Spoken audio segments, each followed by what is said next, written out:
A California father has lost custody of his 5-year-old son after objecting to his child being subjected to gender transition. Hey everyone, welcome to Inverted World.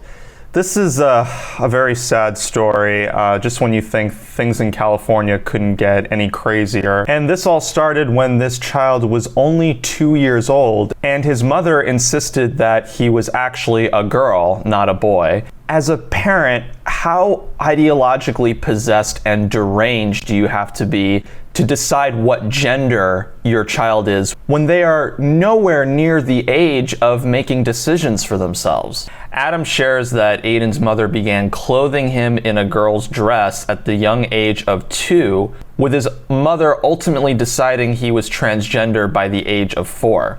Adam's objection to this has resulted in California courts completely revoking his parental rights, issuing a 5-year-old restraining order against him and barring him from access to his son's medical records. Now, the reason why in states like California, I'm not exactly sure what the laws are in other states supporting gender transition, but in California specifically, California law states that a court under existing law is required to consider a child's health, safety, and welfare when determining the best interests of a child in these proceedings, including the parent's affirmation to the child's gender identity. So in custody court, because they determined this father's objection to be child abuse, now they can take away visitation rights and even the right to be able to talk to his son. According to Adam, everyone in the custody battle, from the judge, therapist, and Aiden's mother's attorney, have been vehemently pro-LGBTQ and referred to Aiden in court using female pronouns. He won't be able to see his son until he's at least 10 years old. Just imagine not being able to see your own child because of this LGBT agenda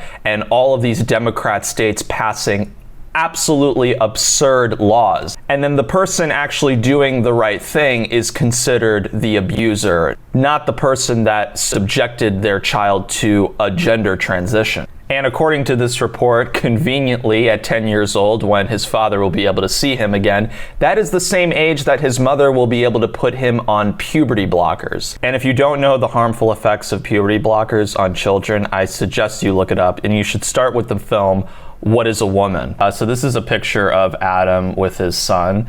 And his son just looks totally normal. And unfortunately, his mother is going to totally corrupt his young mind. Billboard Chris is an activist fighting to change the laws on gender transition in California, especially for children. This is an interview that he did with Adam right outside of Turning Point's AmFest in Phoenix, Arizona. People would think, oh, there had to be a bad reason for this father to be removed from his son's life. But in fact, there's been none of that. It's just been text messages saying my son is a boy, do not dress him as a girl. So you had a temporary restraining order. Mm-hmm. Now what's the deal with the restraining order? Now we went, the first judge recused himself from the case.